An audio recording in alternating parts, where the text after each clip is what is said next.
What's up, guys? So today I wanted to show you how to remove the counter shaft cage bearing on a Harley Davidson 5-speed transmission. Now I'm talking about this one right here that's on the left side of the case, not the counter shaft bearing that's in the trap door. Now there is a GEMS tool that you can buy to remove this bearing. It's very expensive, I think around $400 to do it.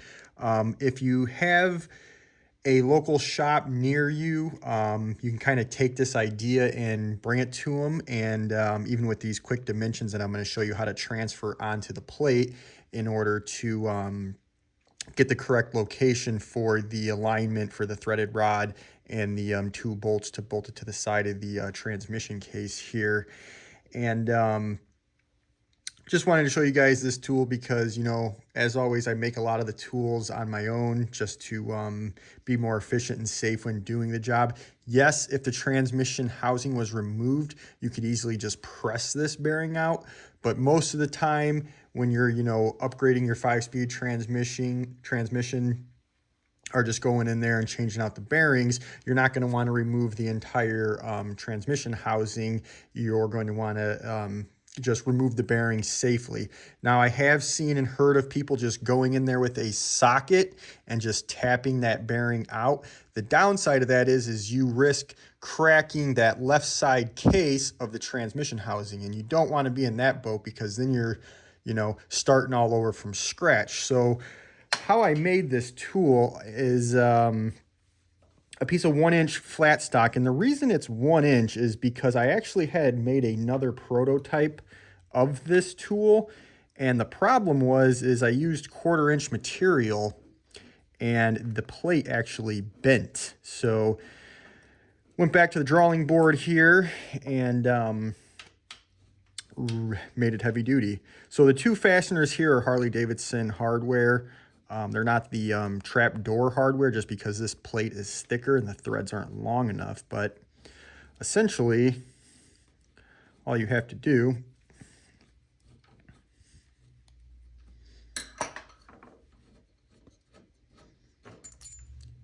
is just get a plate with 3 holes in it and then tap the one in the center. Now, how you transfer this location to this plate is extremely important. So what you're gonna have to do is kind of get yourself either a trap door or disassemble your transmission. What you can do is actually just set the housing on the plate and then just transfer punch the bottom hole, the center of the bearing, and the top hole onto the plate, and that's going to put you centered for when you're screwing in the bearing that everything lines up correctly. If you don't have a trap door, it's going to be very difficult to get this all lined up and, you know, not having to bore these holes out bigger and, you know, weld and fill the hole and re-tap and drill because you're off a little bit. Because, guys, if you're off just a little bit on this tool, it will be off. And the last thing you want to do is destroy that left side case installing this bearing. So the best way I found is use the trapdoor as a template, transfer punch it over. That's when you could take it to your local machine shop and, you know, pop some holes in this, get a piece of threaded rod. This is M16 by 1.5 threaded rod. I like to fine thread anytime it's going into, you know, a plate where you want the threads to be nice and tight. So that's why I chose this. You can kind of probably get away with like a 1/2-13 rod.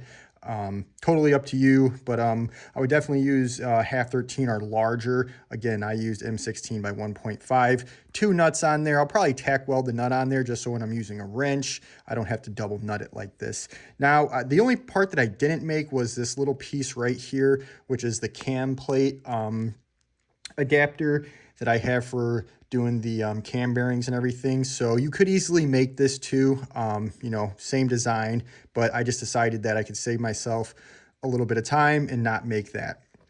Here's the other important part that you're going to have to make or get made. And this is actually pretty easy to get made because technically all you have to do is just have your new cage bearing and it slips right over it just like that.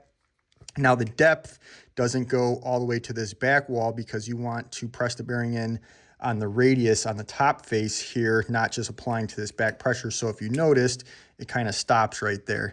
Again, guys, this is kind of just the idea of how to make this tool. And then the diameter here actually goes through the case just like that.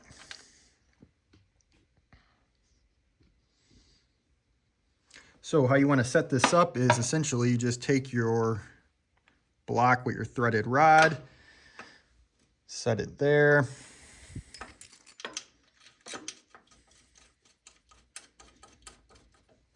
Hopefully one day I get better with editing and I can fast forward through things like this, guys. My apologies, I'll be there one day. But until then, we'll just do it at normal speed, real life. Kind of like how I like things to be.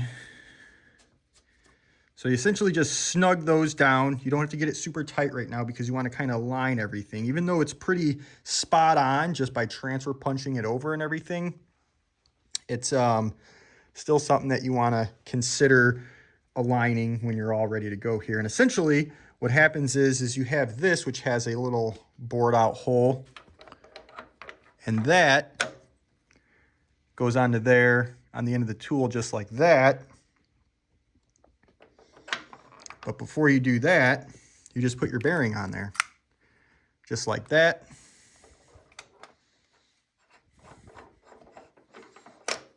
Put it in there.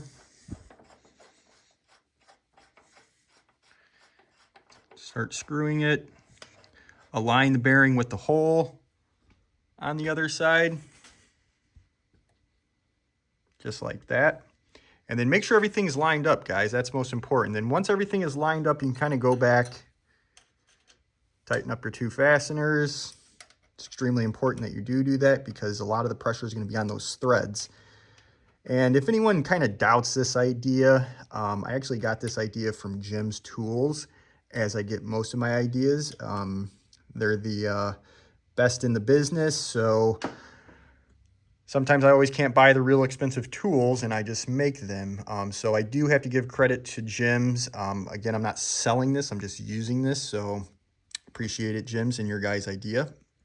But then essentially all you have to do is once your bearing is in the left side case, you have it in your little adapter. Both bolts are tight. Then you essentially just start tightening.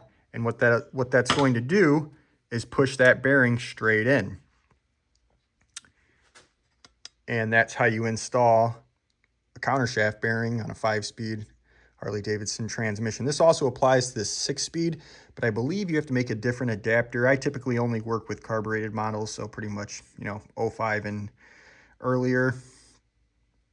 So that day will come for making the other adapter when needed. But as always, guys, please like and subscribe. Leave a comment what you think on it. You technically could put the gasket on here just so you're not kind of mauling up the surface, but this plate is nice and flat. I'm not worried about that. Just something to keep in mind.